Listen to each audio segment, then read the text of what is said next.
this is a bit tricky to try and talk about this topic. It's not even a topic really, it's more like my thoughts and feelings about some things I've seen recently. And I was watching a Black Lives Matter protest in Rochester, New York. And I never realized how much community there is, the black community. I never realized how many young people sort of have developed their own communities in these different areas. And I've only noticed that through the terrible tragedies that have happened where black men and sometimes black women are murdered by police on a regular basis just for being black. And something really good out of that terribleness that is ongoing and has been for a long, long time. It's just white people haven't paid attention to it or did not want to pay attention to it. Because when you're on the winning side, why would you want to pay attention to that? But when I was watching this protest, this Black Lives Matter protest, which is much bigger, of course, than just the BLM issue, and I'm talking that separate from the actual organization, Black Lives Matter. I'm talking about organic Black Lives Matter protests. There's a much bigger issue here, of course, economic justice and the COVID pandemic and how people have been abandoned by the government and all of that, which black people have been abandoned by the government for a very, very, very long time, long before the COVID thing. And now white people are experiencing what that's like to be abandoned by your government in a major way. And of course, there are poor white people that have been abandoned by the government, but now there are people from all walks of life have been abandoned by the government in this COVID-19 pandemic. And I'm talking about the duopoly now, not just Trump, the Trump administration. So anyways, some good things are coming from this ongoing tragedy for black people. And when I was looking at these protests in Rochester, and there were so many black people out there and so many young black people, and I thought, wow, isn't that great that even if somebody isn't very political, these awful killings, these murders, these lynchings have basically drawn them in to the fray, so to speak, drawn them into a movement. And hopefully those very young people, and there are even children there, are going to be educated about what's happening. And hopefully they'll even come across organizations like Black Alliance for Peace and the Black Agenda Report, the people from there, if they haven't already. But it's really mobilized people that may not have had the mental space to, or even the understanding of what was really how corrupt everything is. I mean, you can see it very easily on a day-to-day level, but the rot that goes to the core of government and those in government, the oligarchy, the white supremacist, patriarchal, capitalist system. And so I think that some really good things are going to come out of that from black organizers sort of mixing with one another, and out of something awful is something that's really positive is coming out of, which started from the George Floyd murder and has been ongoing. And I saw three different things. Two of them are from, one of them is a black man delivering it's kind of like a poem. I don't know what you'd really call it, but it's really, I found it to be really moving, particularly at the end, because you can see the suffering there. And it actually made me teary, this end part of his poem. This is in the middle of this protest, just before they started marching in Rochester. The other one you might have already seen if you watched the Black Alliance for Peace video that I did just recently, where I shared some parts of it. And I'm going to play just this one part where this black man is talking about how he was going to visit various families of black men that have been murdered And you can see the intense pain just at the end of what he's saying. And it's so important that these kinds of witnessing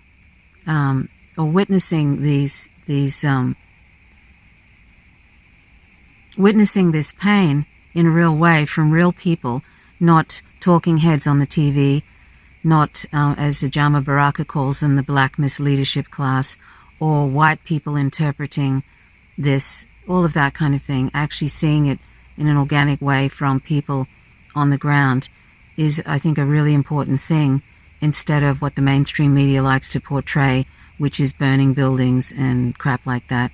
Probably a lot of that from agents provocateurs and possibly even far-right people coming in and trying to create a narrative about that, trying to diminish and destroy the public's view of a movement.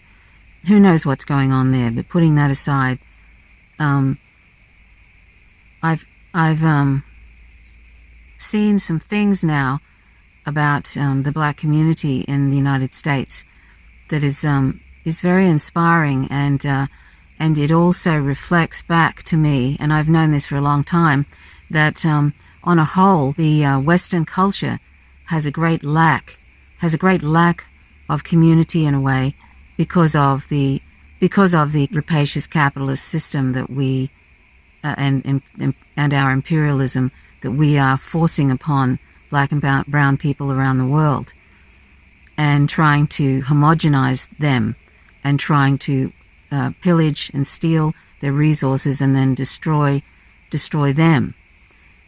And yet we have such a lack of sort of culture in a way. I mean, of course, there are cultures in sort of Western civilization, sort of cultural things, but as a whole, if we were happy with ourselves in the West, we wouldn't be going around trying to crush and destroy and take and homogenize around the world. We wouldn't be doing that. And of course, greed lies in the heart of every human, of course, and greed and there's wanting of power in different individuals and all kinds of races and everything. But it's like Western civilization, in quotes, seems to be determined to snuff out anything that is different, and also exploit anything that is different, and try and make money off anything that is different, but try and reduce it all to a commodity, just like we've done with animals, just like we've done with non-human animals. We have colonized them, imperialized them, driven them out, driven them into extinction, domesticated them, used them for food, clothing, entertainment, and other reasons, and instead of seeing them for the sentient beings they are, and we do that by becoming vegan, we just see them as things and resources, even though we're really, you have to try very hard to pretend they don't have sentience and they don't have self-awareness and they don't love life just like we do. You have to try very hard to ignore that.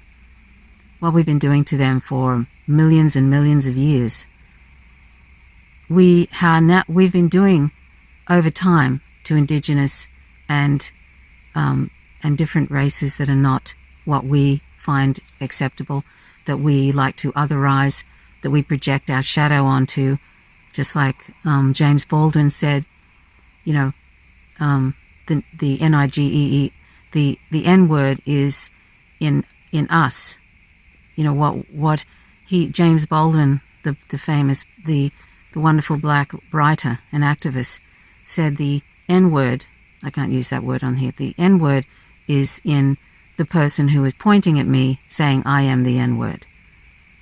So, and something that used to make me very sad when I went traveling a few decades ago, and I noticed this homogenization was already happening, the kind of vacuuming out of cultures and then exploiting them and commodifying them.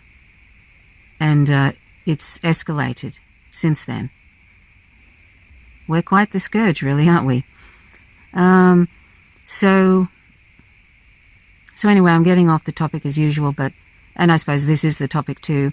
I wasn't really sure how I was going to talk about this, but I just, it just makes me so happy to see to actually get a little glimpse into the communities that we never ever see, except when there's something dreadful has happened, like these ongoing murders and lynchings of black people for just being black.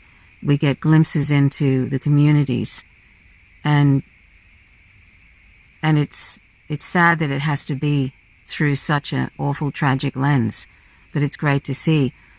And if I may just talk briefly about my own personal experience, where about 20 years ago I had a relationship with a black woman in South Carolina, and a very nice woman, and her family, when I went to visit them, I didn't really think about it at the time because I didn't really know anything about, I knew about the Rodney King protests and what was done to Rodney King, but I didn't realize the extent of the oppression and the structural racism and all of that. I didn't realize that because I live in Australia, and we get the Murdoch media, which is just awful racist, sort of typical Western media that you get, corporate-owned media. So we really just get this half-baked, sort of through white eyes kind of reporting about any country. And we get very favorable reports about the United States. So I didn't know anything really much about it. Even the so-called more left-leaning media still put out a kind of an imperialist narrative mostly, and sometimes they didn't. But it was sort of like just so rare to sort of see it. You just had a lopsided view of everything. So that's what we have here in Australia, and it's only gotten much worse over time. So we're like mushrooms in the dark. We really, most people are like mushrooms in the dark. They don't even know what they don't know. So anyway, that's how I was when I went to South Carolina. I knew a little bit about what was happening in the United States, but really not much of anything. This woman's mother, Teresa's mother, was very friendly towards me, and her father, not so much. And I don't know whether that's because he didn't like that Teresa was having a relationship with a woman, or that it was a relationship with a white woman, or that, I don't know what was going on with him, but he was not friendly towards me at all. And now when I look back, I think, well, I can probably understand, because, who knows what kind of history he's had with white people, and he was probably maybe wondering why Teresa was having a relationship with someone from another country, but also a white person, and then who knows what was going on there. But now when I look back, I sometimes wonder what was really going on with him. But it's taken me, this long to sort of actually see it through a different lens, because at the time I didn't really know. I didn't really know about all this terrible stuff that's been going on for a long, long time. Anyway, I'm getting off the track here. So I'm not even sure if that story is relevant, but now I just in relation to what's going on, it makes me wonder sometimes about him. And because he didn't really attempt to try and get to know me at all, or even talk to me. And I sort of don't know if that was for the reasons I talk about, but who will know? He's not alive anymore. So anyway, I wanted to show you these two excerpts from. One's the man that's talking about the poetry. He's delivering a poem. The other one is an excerpt that I've already shown, but you may have missed it, or you haven't seen it already. And I think they're powerful. And I also want to show something from Dr. Cornel West. I just find him so amazing. Dr. Cornel West is a black author, activist. I think he might be some kind of pastor as well. He's very, very straightforward when he talks about Western imperialism. I mean, you'd be familiar with him if you're tuning into this channel, Faint Signals from Vega. He's an amazing individual, and this thing that I love about him, one of the things I love about him the most, is how he has such incredible equanimity when he talks to people. It doesn't matter who they are, what their background is, anything about them. He has this sort of love that kind of pours out from him, and this kind of immediate acceptance of the person. And it's something that is rare in humans, but we're all capable of it. And And you see it just every now and then with people in the world, this kind of, and it's a genuine thing, and they sort of love you straight off the mark. From the moment they meet you, and it doesn't matter, and even if that you say things that they might disagree with, they have this kind of acceptance, no matter what. And it's a love that we experience from non-human animals, that I think that is why so many people are drawn to non-human animals. And that's why it's so bizarre that we're not vegan, because the very thing that is wonderful about non-human animals we put to one side when it's inconvenient to acknowledge it. But they have this sort of unconditional love that reaches into us, and it's something we don't often, very rarely in fact, get from humans, and they give it to us every single day, every minute of every day, really. Even when they're being, they're asserting their independence, even if they, bop us, sort of thing. They get a bit annoyed and might bop us. I mean, we recognize this sort of a love and acceptance in them, and we accept them. That which we crave in ourselves and in other humans, we get from those non-human animals, but we're all capable of that kind of love. Cornel West, I think, displays that kind of love, which is something very powerful, and that's why I think he's able to kind of move in different circles, even in circles where one might see it as in some ways like the enemy even. He's able to sort of float through different circles because of that kind of acceptance and love, and sort of it's something that I think everybody, even when you're chock-a-block full of discriminations, you can see it in him and see it in people like him, this equanimity of just sort of regarding everybody in an equal manner with the love that we all want and crave and need. He is putting that out there, and that's Dr. Cornel West, and I love him for that. I don't agree with everything that he does, of course, but he's just an incredible human being, and we need more people like him. But we could all be like him if we try and put preconceptions about people when we meet people in the moment, I guess, is what it's all about, and just being in the now, so that we can meet people in the moment rather than having all this baggage that we dump on them even before they open their mouths. But anyway, I'll show you these two clips, and I hope that you enjoy them. The first one starts off, when he starts off his poem, or what, I don't know what you would call this. I'm sure he doesn't call it a poem. But when he starts it starts off in the personal, but then it gets into more of a broader thing. And I also want to show you at the end, I might show you, I'm not sure if I will, but someone Dr. Cornel West interviewed recently, who was a bass player for James Brown. I think his name's Bootsy Collins. He looks pretty amazing. He's got this kind of wild hat and these star sunglasses, but he says something about loving being a child. He basically says that he embraces the child within him. I don't mean childishness, I mean like a childlike quality. And that's something I really enjoy too about myself, is that the older I get, I enjoy being childlike sometimes, not in a sort of a cringy way, but just having that kind of sort of lightness, because I think we really need that kind of lightness to be able to survive what's been going on in recent times, and just because we also need to have a sense of humor. That's essential. Otherwise, I think we could sink under the quicksand, basically. So anyway, he just does this. I'm just going to show this short little clip of him talking about this childlike, or this embracing of the child in himself, and I just thought that was really sweet. Anyway, that's my thoughts. So thanks for watching. My name's Trish Roberts. You're watching Faint Signals from Vega. Check out these next few clips. I rep the village disenfranchised in the concrete jungle. For the children looking for a black transformer who converts himself from safe space to jungle gym.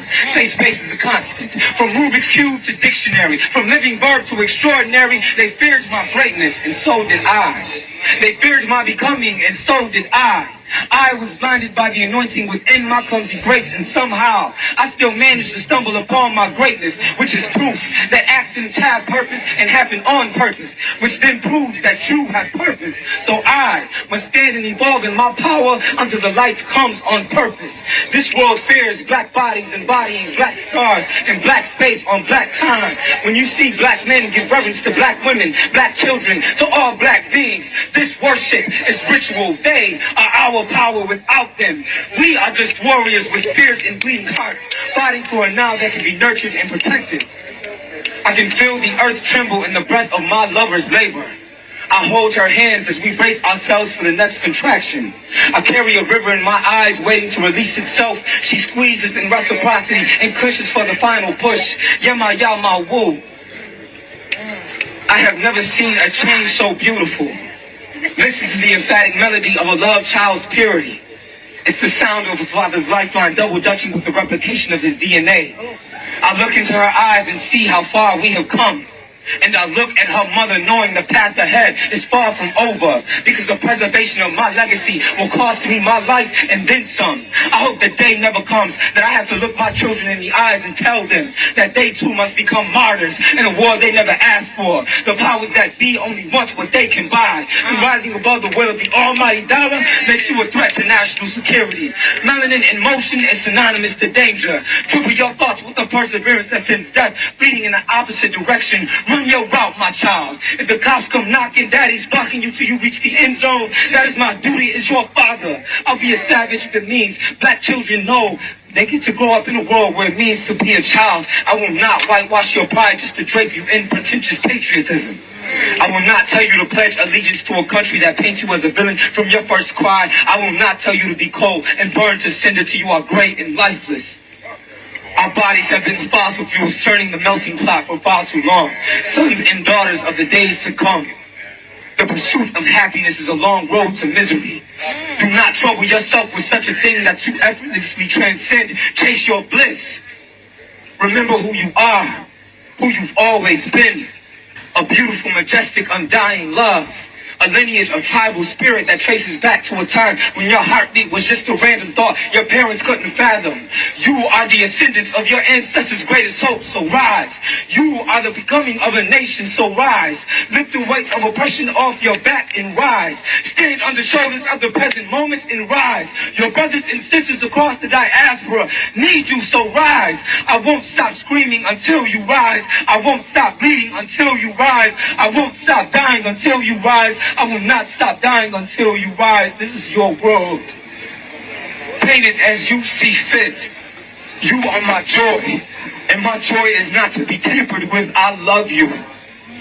Claim what is rightfully yours. You are my joy.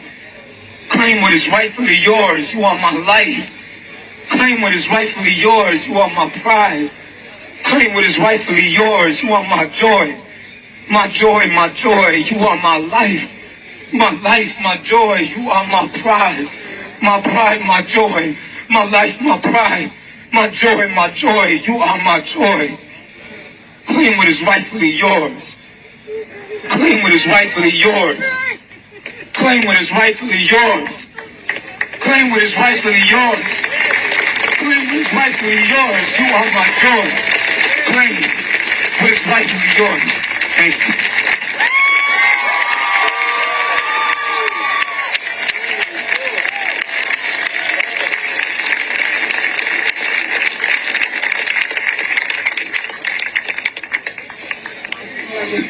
To go around the dance right now. Okay, you better let them That was amazing. Let's give him another round of applause. I was about to try a stunt kid. So y'all, of course, we're not just out here marching and painting on the streets and singing and dancing and spitting poetry because we bored and don't got nothing to do. No. We got some demands, and I'm here to remind you what they are. All right. So demand number one, this might sound repetitive because we repeat it every single night. We also gonna have a teacher talking about defunding the police again. So prepare yourselves. To me, you don't never lose that unless you want to lose it. It's like growing up but still being a kid. You know, I love the part of me that still loves to be a kid. You know, and once you get past being a kid, then I think you done lost what love is all about. You know, because being a kid, you love everything. You love everybody. You know, but you're being taught to not love everybody. And as you grow, you know, that's where it all starts. You start to growing and you want to be grown and you want to be this and you want to be that. But you're taking for granted that being the kid is where you really want to be. That's where I always want to be. I don't never want to lose that kid inside of me, because when I lose him, I've lost myself. You know, and that goes to what you were just saying. You know, if you don't have the kid inside of you, the guy or the girl who you've always been wanting to get rid of because you want to be grown, once you throw him out the water or out the window, him or her, once you throw him out the window, it's over. It's over. You know, you got to always be reaching to be grown, a groaner, the grownest. You got to always be reaching, but never saying to yourself, I'm grown. I'm not grown. I don't never want to grow up. I want to be this kid so I can continue to funk on the one, you know? On the one, because you learn that as you're growing up, and I just happen to hold on to that, you know, because it's like music is one thing, but then life is another thing, but they both one and the same. They both are one.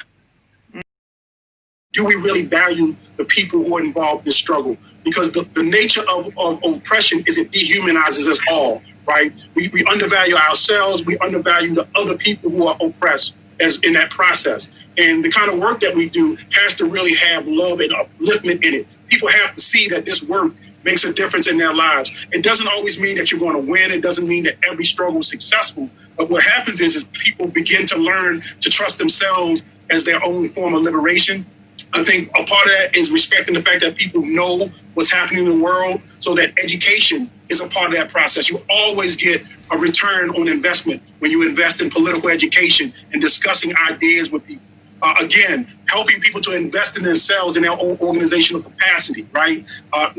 Not looking towards resources that will compromise us, right, is important. People being able to say, hey, we can raise our own money, we can get our own buildings, we can get our own books, we can get our own food. All this does is empower the people, right, so that they can see that there's a world that exists outside of capitalism and imperialism, that we don't need white supremacy, right, to live. As a matter of fact, you can live without imperialism and white supremacy in your life. So I think those are important concepts, and I try to boil them down to like these general concepts, because again, I've had a lot of experience with police brutality. Coming to somebody's house after their child has been murdered is a very important process, because until cameras existed in this world, right, Black people have always said that the police and the state have been doing this to us. And everybody always told us that we're exaggerating, that we're saying we're saying too much, that it can't be that bad. Now that you have a camera, we're finally able to justify all the centuries of reporting that we've had about our relationship to this colonial system, right? And now people are able to believe us. But the truth is that we shouldn't need a camera to have that kind of proof. That we should be able to believe in ourselves and be able to mobilize ourselves. So when I've come to a person's house and their child has been murdered by the police, and they want somebody, the first thing they really want is someone to believe them. To believe that their child deserved to fucking live. That they didn't deserve to die like a dog on the street. And I'm sorry I have to say it because it's important. This is what we're struggling for human beings to have the right to live, to have dignity. And that's what people want. You can build any program you want. If you don't respect the human beings, it's going to fail. You're going to build another system of oppression that is going to fail our struggle. And that's what's important that I wanted to share.